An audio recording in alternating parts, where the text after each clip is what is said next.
Et bonjour à toutes et tous, j'espère que vous allez bien, j'espère que vous êtes en forme. C'est l'heure de nos énergies de la semaine, notre petite capsule sur Instagram et sur YouTube pour faire un point assez rapidement sur les énergies de cette semaine. On est le 22 janvier. Alors, déjà plusieurs choses à vous dire. On est effectivement dans des énergies où on a quitté la saison du Capricorne pour rentrer dans la saison du Verseau.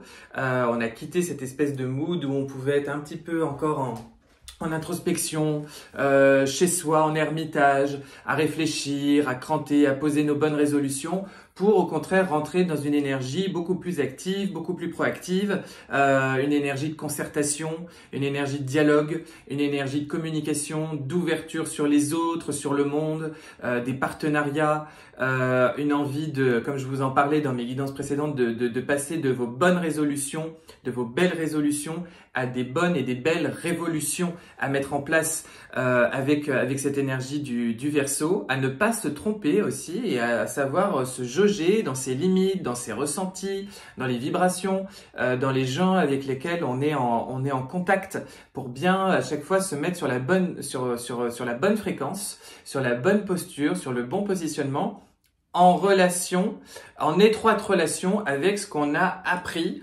parfois un petit peu durement, ces derniers temps, notamment sur l'année 2023. Hein. On est en train comme ça de dérouler cette année 2024 et à passer comme ça dans le feu de l'action. Je reviendrai plus longuement sur les énergies du Verseau dans ma prochaine guidance parce que du coup cette semaine, jeudi, nous avons la pleine lune, une pleine lune en Lion. Je vais pas l'entamer là tout de suite parce que du coup vous aurez la guidance spécifique. On a eu, alors on vous en parle énormément et à juste titre hein, sur les réseaux ou ailleurs de Pluton qui est arrivé en Verseau depuis ce week-end. Alors est-ce que ça fait la révolution là tout de suite pour vous? Non, évidemment, mais ça va être assez majeur comme ça, il va s'installer durablement comme ça pour 20 ans. Il va juste faire un petit aller-retour en septembre-octobre encore en Capricorne, mais il va être effectivement dans le Verseau. Donc avec lui, il va amener énormément de transformations mondiales et collectives. Je sais que vous entendez tout et n'importe quoi d'ailleurs là-dessus, hein, des scénarios les plus optimistes à des scénarios complètement catastrophiques. Bon, vous savez que moi je ne suis pas un apôtre des fins du monde du tout, hors de question de faire mon beurre sur ces bêtises. Mais en tous les cas, voilà, il y a vraiment ce changement majeur qui vient d'arriver et qui va nous accompagner. On a aussi à noter cette semaine, donc non pas vraiment le sentiment que ça y est, Pluton nous fait déjà déménager, mais en tous les cas, il nous instigue, il nous fait vraiment rentrer dans cette idée de nouvelles postures, nouveaux positionnements, nouveaux archétypes, comme ça, dans des nouveaux rails dans lesquels on souhaite rentrer pour cette nouvelle année en épousant complètement cette énergie du Verseau. Et puis à partir de demain mardi, on va avoir Vénus qui, elle, va se mettre à aller séjourner en Capricorne.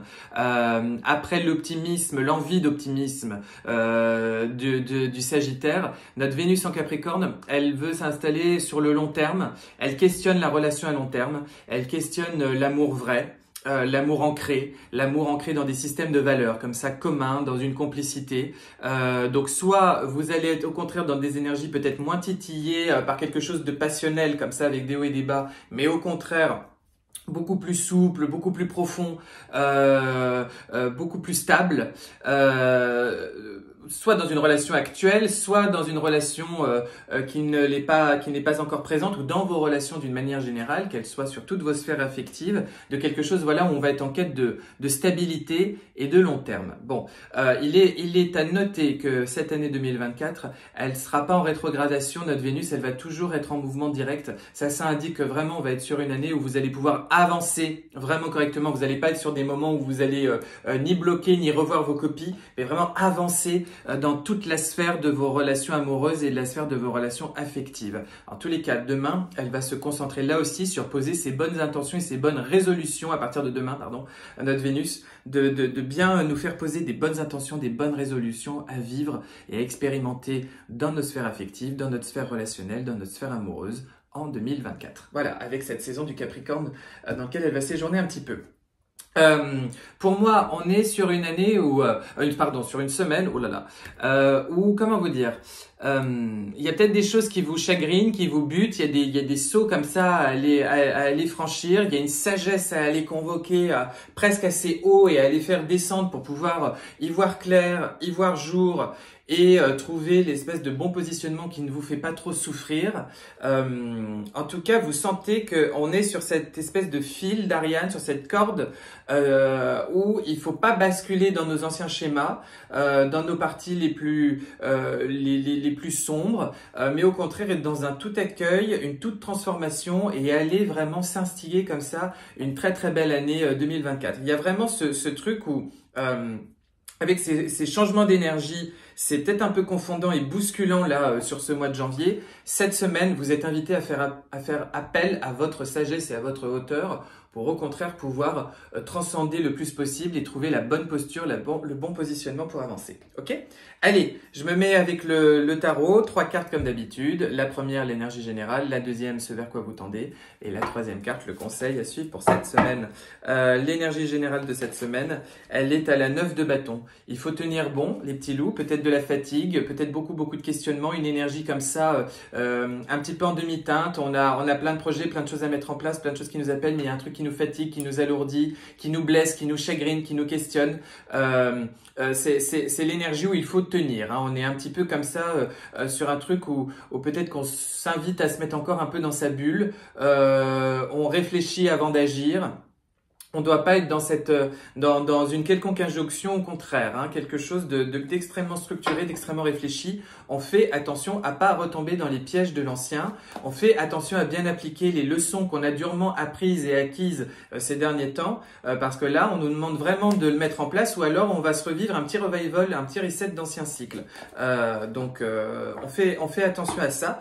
Ce vers quoi on tend cette semaine, l'as de coupe, ben justement, tenez bon, parce qu'il y a cet amour pour autant qui se déverse, il y a ce saut quantique qu'on est en train de faire, il y a cet amour qui est là, qui est présent, il y a cette connexion avec cette sagesse, cette lumière, ces sphères subtiles les plus hautes, il y a ces nouveaux départs peut-être amoureux, cette nouvelle mise en jambe, cette nouvelle mise en place dans quelque chose de beaucoup plus neuf, de beaucoup plus frais, vous voyez, comme cette coupe remplie qui se déborde et prête à se déverser. Il y a en tous les cas, je pense, avec en plus la pleine lune, etc., un atterrissage comme ça progressif sur la fin de semaine avec quelque chose de beaucoup plus doux, beaucoup plus rond et beaucoup plus chaleureux. Le bon conseil qu'on vous donne, 3 d'épée, faites le point sur vos blessures d'humiliation, rejet, abandon. Il y a bien un truc qui a dû un peu vous titiller, vous chagriner, vous blesser, vous questionner, avec lequel vous n'êtes pas tranquille. Faites le point, accueillez tout en vous. Vous avez beaucoup d'outils, beaucoup d'armes maintenant pour vous guérir, pour vous comprendre, pour saisir vos mécaniques. C'est jamais par hasard, rien n'arrive jamais par hasard. Questionnez toujours pourquoi un événement vous renvoie à ça et qu'est-ce qui à partir de là se dessine comme potentiel de croissance. Ok? Le conseil qu'on vous donne, c'est mettez pas les choses sous le tapis. Au contraire, traitez-les à l'aune de votre sagesse acquise. Ok? Allez les petits loups, je vous souhaite une très très belle semaine. Je vous retrouve dans la semaine pour la guidance sur la pleine lune. Vous prenez grand soin de vous et je vous dis à très vite.